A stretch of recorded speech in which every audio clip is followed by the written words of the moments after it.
Nomination വന്നപ്പോൾ Renu big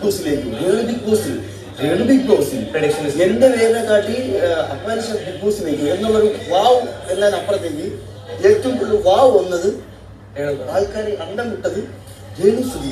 അപ്പൊ ഞാൻ ആലോചിച്ചു രേണു സുധി എന്ന് വെച്ചാൽ രേണുവിനെ അറിഞ്ഞില്ലെങ്കിലും രേണുവിന്റെ ഹസ്ബൻഡ് സുധി ഞാനും തമ്മിൽ ഭയങ്കരമായിട്ട് അടുപ്പമുള്ള ആൾക്കാരാണ്. ഞങ്ങൾ ഒരുമിച്ച് അഭിനയിച്ചിട്ടുള്ളതാണ്. അപ്പം അതുകൊണ്ട് തന്നെ എനിക്ക് പക്ഷെ രേണുവിനെ കാട്ടി ഇഷ്ടവും അടുപ്പവും സ്നേഹവും ബഹുമാനവും ഉണ്ടായിരുന്ന സുധീരാണ്. അത്രയും ഇഷ്ടമുള്ളത് കൊണ്ട് തന്നെ എനിക്കിപ്പോ രേണുവിന്റെ കട്ട കലിപ്പുണ്ട്. അങ്ങനത്തെ കാണിച്ച കാര്യങ്ങൾ കട്ട കലിപ്പുണ്ട്.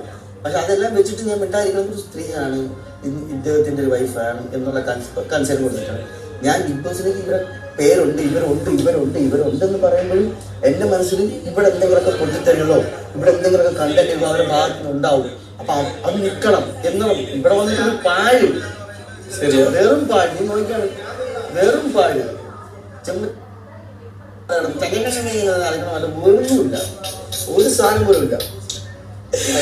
പാഴ്. ഇത് പറഞ്ഞപ്പോ തന്നെ അവിടെ സൂം ചെയ്യണം. പാഴ്, വെറും പാഴ്. പാവമാണ്. പക്ഷെ നമുക്ക് പാവമാണെന്ന് വെച്ചാൽ പാടുന്ന വിളിക്കാതിരിക്കാനും പറ്റില്ല. ഇല്ല, പറ്റില്ല. ഇവിടെ അങ്ങനെ പാവമായിട്ട് നിൽക്കാനും പറ്റൂലല്ലോ.